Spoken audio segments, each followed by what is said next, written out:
I'm glad at nakapunta kayong dalawa. Labas sa ilong na pasasalamat nito. Gusto niyang umirap. Alam naman niyang pakitang tao lang ito ngayon. I wouldn't miss the chance to see how big Silvestre Empire is. Ngayon pa lang ay gusto ko nang magkapirmahan na tayo ng kontrata. Sa laki ng kumpanya malamang na marami din kayong projects. Natutuwang pahayag ni Anton. Mas lumaki ang ngisi ni Rafael na alam niyang nagyayabang. Doon na siya patagong umirap ngunit nahuli siya ni Fe, kaya't kunwari siyang ngumuso. Pasimple ding ngumiti si Fe na tila gusto na siyang kausapin. 100% agree. Maybe we can sit first. And Fe, please give us something to drink. Utos nito kay Fe bago umupo sa sopa.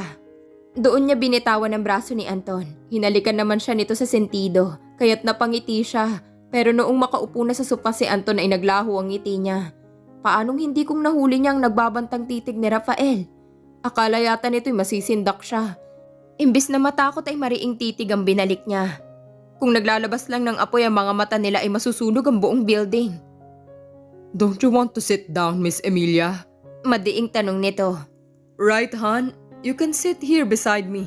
Segunda naman ni Anton. Tipid siyang ngumiti at umiling. Titingin muna ako dito sa opisina. Enjoy your talk while I explore Mr. Rafael's office. Why? Did you miss it? Walang pakundangang tanong nito kaya't natigilan siya. Kumalabog ang puso niya lalo na noong mapansing nangunot ang noo ni Anton. It's her first time here. Nalilitong sagot ni Anton para sa kanya. Oh, I thought she's helping you out with your business. Akala ko'y na-miss na niyang magtrabaho sa opisina. Naglapat ang mga labi niya. Ramdam na ramdam niya talagang gusto siya nitong ibuko. I would love to try to work in the business industry pero ayaw ng asawa ko. Pagdidiin niya muli na nagpawala sa ngisi nito. Nangiti naman si Anton at sumandal sa sofa. Right. Mas gusto kong mag-focus siya sa mga bata. That's a nice mindset. Now I'm curious. I wanna meet your children. Walang prenong hiling ni Rafael kaya't napakuyom siya ng kamao. Sakto pa naman na bumalik si Fe at may dalang merienda. Gusto niyang kunin ang platito ng cake at isampal sa pagmumukha ni Rafael. Matinding pagpipigil na naman ang ginawa niya. They are both adorable. Proud na proud pa ang boses ni Anton. I couldn't agree more. Mukhang magandang jeans ng tatay nila. Mayabang na sang-ayon ni Rafael. Nanliit ang mga mata niya rito. Ngumisi lang ito at pakunwaring kumuha ng baso. Aambahan niya sana ito ng suntok kung hindi lang lumingon si Anton sa kanya. Ayaw mo pa bang umupo? Nag-aalalang tanong nito. Pilit siyang ngumiti. Hindi na. Gusto ko ng kape. Give her coffee. Mabilis namang utos ni Rafael kay Fe, pero pinigilan niya sa siko si Fe noong akmang tatalima ito palabas. Sasama na lang ako kay Fe. Ako nang gagawa ng kape ko. Nagsalubong ang kilay ni Anton, kaya't imbis na lumakad na siya palabas ay nanatili na siya. You know her? Nagdududang tanong nito. Nanlamig siya bigla at napakurap. Naumid din ang dila niya. Kung hindi pa pakunwaring inayos ni Fe ang damit ay hindi niya mapapansin ang suot nitong nameplate. Agad siyang ngumiti at tinuro ang nameplate nito. Oh, binasa ko lang ang nameplate niya. Kayo nang mag-usap dyan at magkakape ako sa labas. Hindi na niya hinintay na sumagot si Anton. Agad niyang hinila palabas si Fe para siyang timang na malakas na bumuntong hininga noong makalabas at malayo kay Rafael. Ma'am Emilia, buti na lang at ligtas kayo. Akala ko hindi ko na kayo makikita.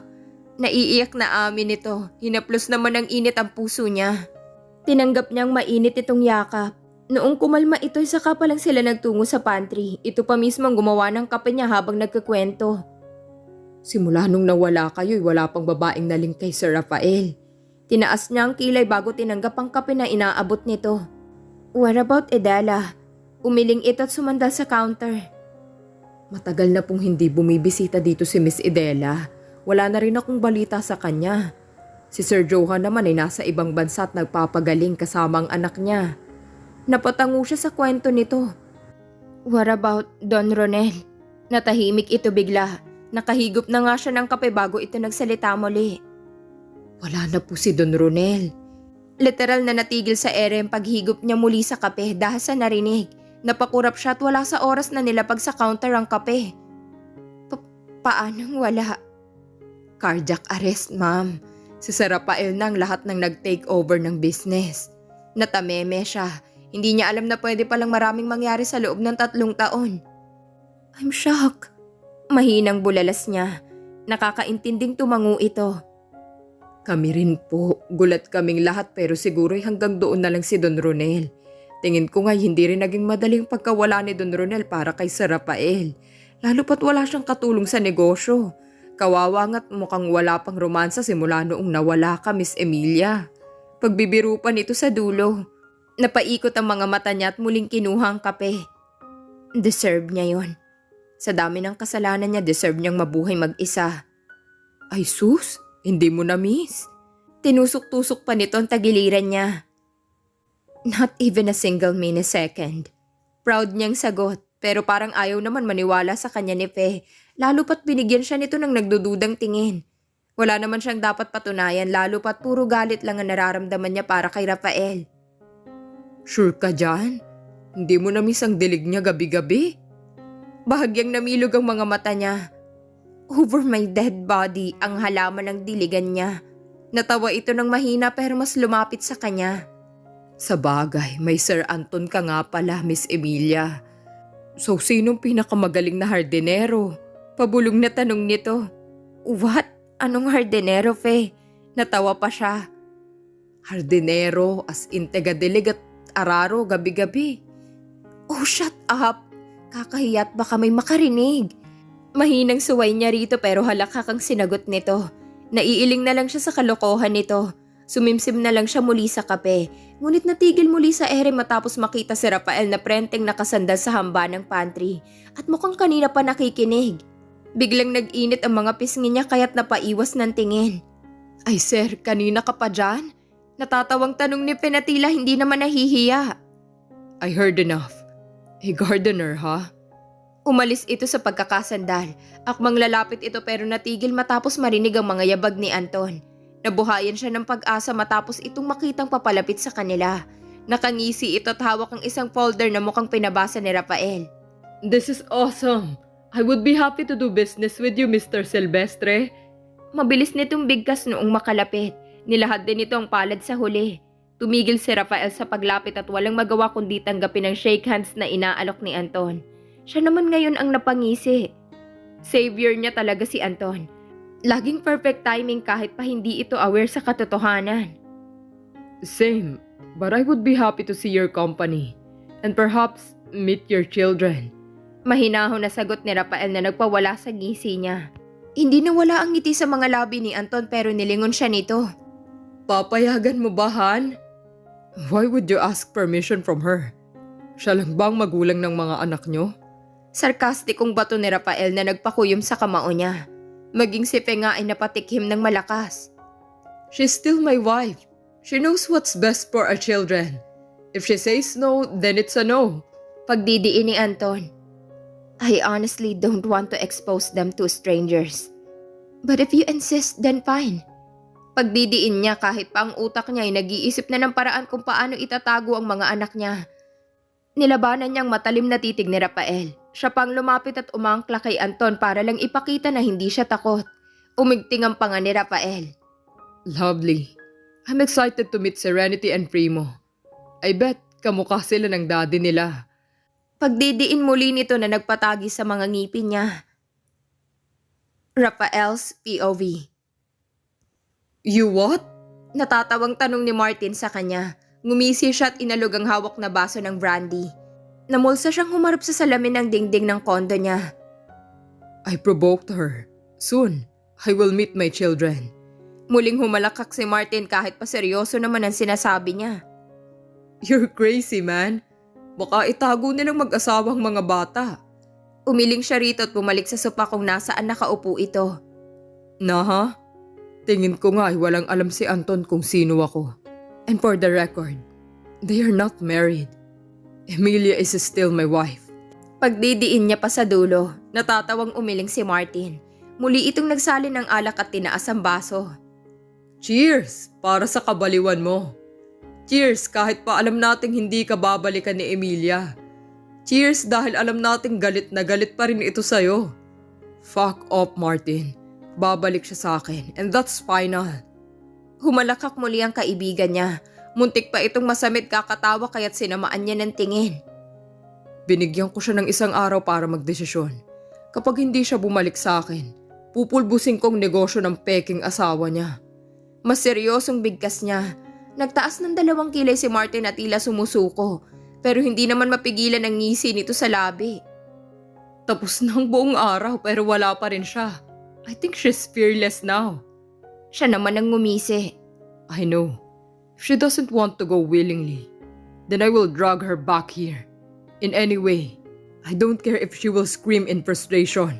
I'll make her mine once again. His plan is cruel, but that is the way it is.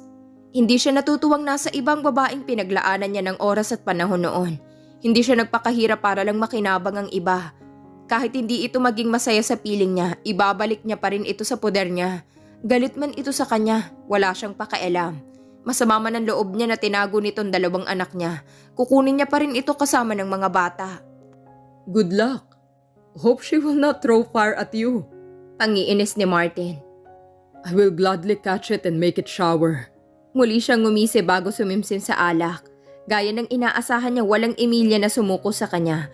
Kahit pa 3 araw na lumipas, lalo tuloy siyang na-challenge. Imbes na hintayin pa ito ay siya na mismong nagpunta sa probinsya kung nasaan ito. Hindi na niya inaasahan na makikita pa ito sa mansyon ni Anton, kaya't hindi siya doon nagtungo. He needs a plan that Emilia won't even think he can do. Did she leave the house? Tanong niya kay Martin mula sa kabilang linya. Nope, she's still there. Pero tingin ko hindi ito perfect timing. Nag-aaral na pala si Serenity. In what school? Send me the address. Mahinang tumawang kaibigan niya. Calm down, Mr. Silvestre. Negosyo munang atupagin mo. Hayaan mo namang mag-enjoy ang anak mo ng 1 linggo sa pag-aaral bago mo kunin. What if una ko nang kunin si Serenity, isusunod ko si Primo at iuhuli ko si Emilia? Gusto mo bang mabaliw ng tuluyan si Emilia? Sinindihan niya ang sigarilyo at binuksan ng blind curtain ng hotel na kinaroroonan niya. I should take her first then. Or should I get rid of Anton first? Tanong niya matapos humithit ng sigarilyo. You should rest first, Rafael. Natatawang suhestyon nito bago patayin ang tawag. Napailing siya pero nabuhayan ang loob matapos nitong ipadala ang address ng eskwela ni Serenity. Imbes tuloy na ituloy niyang mga nakaplanong meeting sa lugar ay kinanselan niya lahat. Nabuhayan ng dugo niya na muling makikita ang anak. Alam niyang hindi sapat ang sorry para sa anak niya. Lalo pat kasalanan niya kung bakit ito na aksidente. Handa siyang tanggapin ang galit nito, pero hindi siya susuko. Matyaga siyang nagmasid ng ilang araw sa paaralan ni Serenity. Hatid sundo ito ni Emilia. Gustong-gusto na niyang lumapit pero tiniis niya. Naghintay siya ng pagkakataon. Take care, baby. Primo and I will wait for you there. Dinig niyang paalam ni Emilia. Napangiti siya matapos makitang malawak na ngiti ni Serenity habang kumakaway sa mama nito. Malaki na ito at hindi ipagkakanulong galing ito sa dugot laman niya. Noong masigurong wala ng sasakyan ni Emilia ay saka pa lang siya lumabas sa kanyang sasakyan at lumapit sa paaralan. Sir, bawal po sa loob. Mabilis niyang inabot ang iilang libo sa gwardya. Walang pagdadalawang isip na binuksan nito ang gate. Mariin niyang tinignan ng gwardya at napailing. Ilang libo lang ay nakuha ang tiwala nito. Lalo tuloy niyang gustong makuha na ang anak niya. Ipapasok niya sa mas safe na paaralan si Serenity. Kalmado siyang pumasok. Umupo sa waiting shed at tinanaw si Serenity. Nangunot ang noon niya noong pumasok ito sa kwarto na para sa pang-kindergarten yata. Sa edad nito ay dapat nasa grade 2 na. Naisip niyang baka may kakilala lang ito doon. Pero hindi dahil hindi na ito lumabas ng kwarto. Huwag mong sabihin ngayon lang ito pinag-aral ni Emilia. Umigting ang panga niya. Malamang ay marami pa siyang hindi alam sa nakalipas na 3 taon. Lahat yun ay aalamin niya at hindi mangingiming kuhanin ng mga anak niya. Kaya niyang baliwalain si Emilia lalo na kung naging pabaya itong ina. Ilang oras ang klase ng mga kindergarten? Malamig niyang tanong sa gwardya. 3 oras lang, boss. Prep school pa lang yan. Umawang ang mga labi niya. Nag-alab sa galit ang dibdib niya sa nalaman. Ni hindi man lang kindergarten ang inabot ni Serenity. Yung isang estudyante nga dyan ay magwawalong taong gulang na yata pero kakapasok pa lang. Masyadong nahuli na. Dagdag na kwento pa ng gwardya. Nagtagi sa mga ngipin niya. Oras na lumabas si Serenity, kukunin na niya ito. At hindi na ibabalik kay Emilia. Siya na mismo ang hahanap ng paaralan at sisiguraduhing makakapasok kahit man lang sa grade 1 ang anak niya. This is bullshit, Emilia. What have you done? Nanggagalaiti niyang bulong sa hangin. Kaya ba nagtatago ito dahil ayaw nitong ipaalam sa kanya na hindi nito pinag-aral si Serenity? Kung kailan naman na nahanap niya ito saka palang mag-aaral? At anong balak nito kay Primo? Huwag din pag-aralin. Pumikit siya ng mariin sa rumaragas ang galit niya para kay Emilia. Madiing napamura siya. Gusto niyang sumugod sa mansyon ni Anton at kuhanin na rin si Primo. Naghintay siya ng 3 oras doon. Saktong pagkatunog ng bell ay nagsipaglabasan nga ang mga nasa prep school. Mabilis siyang tumayo at hinanap si Serenity. Agad niya itong natanaw ng ngiting-ngiting nakikipag-usap sa 2 pang estudyante. Walang alinlangan siyang lumapit. Natigil ang mga ito sa paglalakad at tingin niya ay natakot ang mga kasama nitong bata noong tumingala sa kanya. Nagtakbuhan ng 2 habang si Serenity naman ay titig na titig sa kanya. Hindi niya mapigilan ang damdamin niya. Gusto niya itong yakapin ng mahigpit at itakbo na palayo roon. Gusto na niyang iuwi ang anak niya. Baby, mabigat niyang sambit. Bakas ang pagtataka sa mga mata nito, lalo na noong niluhod niya ang isang tuhod upang magpantay ang mga mata nila. I miss you, Serenity. Naiiyak niyang sambit. Namilog ang mga mata nito. Kilala niyo po ako? Gulat na tanong pa nito. Napakurap siya sa tanong nito. Napatitig pa siya kung nagpapanggap itong hindi siya nakikilala. Ngunit pawang kainosentehan ang nakikita niya. Of course, sweetie. It's been 3 years and I miss you so bad. I'm your daddy.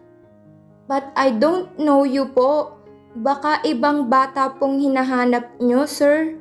Matamis itong ngumiti sa kanya. Napaawang muli ang mga labi niya. But you are Serenity. Tumango ito.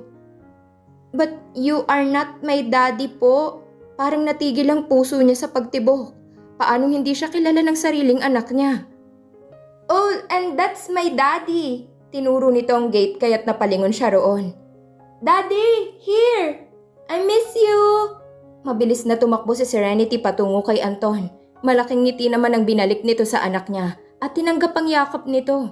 Kumuyom ang kamao niya at mariin itong tinitigan. Hindi niya gusto na itong kinikilalang ama ng mga anak niya. Siya lang dapat ang tatay lalo pat dugong Silvestre si Serenity at Primo. Tumalim ang tingin niya noong papaalis na ang 2 at masayang nagkwekwentuhan pa. Umigting lalo ang panga niya. Sisiguraduhin niyang hindi matatapos ang araw na hindi niya makukuha ang mga anak niya. Sorry to Emilia, but he will get his daughter and son by all means. Say goodbye to them now, Emilia. Mariing bulong niya sa hangin. Emilia's POV. Mama, may lumapit sa akin kanina. Panimula ni Serenity noong mananghalian sila pagkasundo dito ni Anton. Nasa hapag pa sila noon at parehong nakuha ni Serenity ang atensyon nila ni Anton. Wala kang sinabi sa akin kanina, Serenity, na i-report sana natin sa school head. Ani ni Anton, bahagya siyang kinabahan.